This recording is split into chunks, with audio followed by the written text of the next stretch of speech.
in real world, not doing skids and jumps and wheelies everywhere, in real world riding, the 1300 is demonstrably better than the 1250 GS.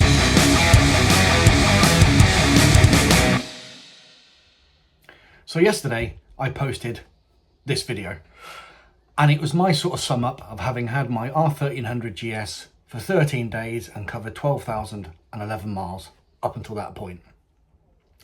And I got a comment off that video from Peter Dane 9138, and you can see his comment here. What will it do that a 1250 won't do apart from the extra tech? A fair question, I suppose. So as you can see, my answer, well, nothing, but it does all the things the 1250 does, but better. You could use that question for almost any bike comparison. As I mentioned in the video, the 1250 is a monster truck, the 1300 is a rally car.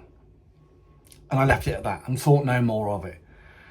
But later on today, about 2 hours ago, an hour ago maybe, something happened which highlights the thing that the 1250 would not have done that the 1300 can. So earlier today, I was heading towards Ducati in the south part of Bristol to take a bike out for a review, which I subsequently didn't do. Anyway, so if you can see my cursor, I was traveling what is technically east on the M4 to join the M32 and then come off onto the 4174 and follow the ring road round the outskirts of Bristol. Now this, like many other motorway junctions, is you wouldn't leave the M4 to join the M4. It takes you all the way around.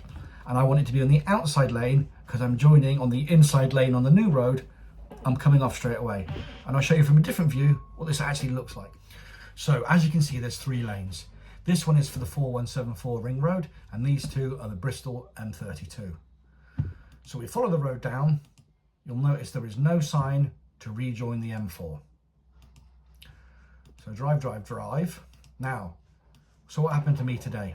I'm in this outside lane, and there's a truck, not dissimilar to that one, in the same place, with a European driver in it in a left-hand drive vehicle. So I'm on his inside, as it were.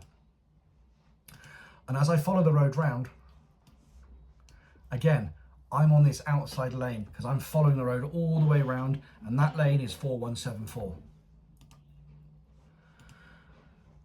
Right, now we get to here. So at this point in the junction, I am now, I would say, where my cursor is, and that truck isn't there, obviously, but he's just on my inside, and I can see his indicator, and he's indicating left, and a part of me thinks he's not going to be turning left because he's in the middle lane for the M32, and he's trying to rejoin the M4, which no one would do anyway, in 1,000 times out of 1,000. But he pulls left to me. So as he pulls left and he starts to pull into that lane, it's now blocked my route. And the 1300 GS has performed in a way that I know the 1200 wouldn't. That I'm banked over at about 27 degrees. He's indicating he's gonna hit me, and instantly the bike flips all the way over to 30 degrees on the other side. The rigidity of that chassis and the nimbleness of that bike, the 1250, I would have been hit. No question of it. Now, to answer the question from Peter Dane, what does the 1250 GS do that the 1300 doesn't? Nothing. The 1300 can do that. The 1250, I would be dragged along the road. So much so that when I ended up going on the slip road to rejoin the M4, I stopped on the hard shoulder, checked if I'd shit myself, and the lorry driver stopped on the hard shoulder, on the road, not in the hard shoulder, on the actual lane, to see if everything was okay, because he knew how fucking close he was. So I hope that's answered your question.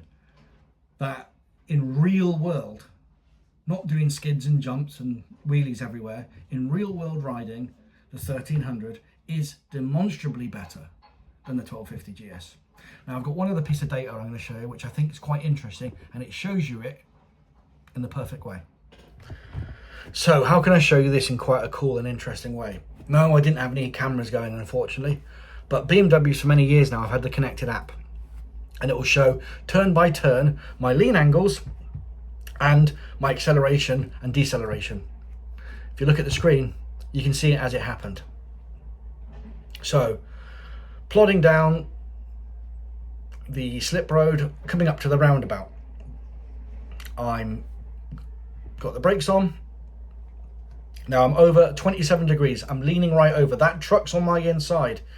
I see the truck, bang, straight over, and give it the beans to get up there, and then stamp on the brakes on the slip road. So the 1250 isn't doing that, not in that short space of time. Anyway, hope you found that interesting. Cheers.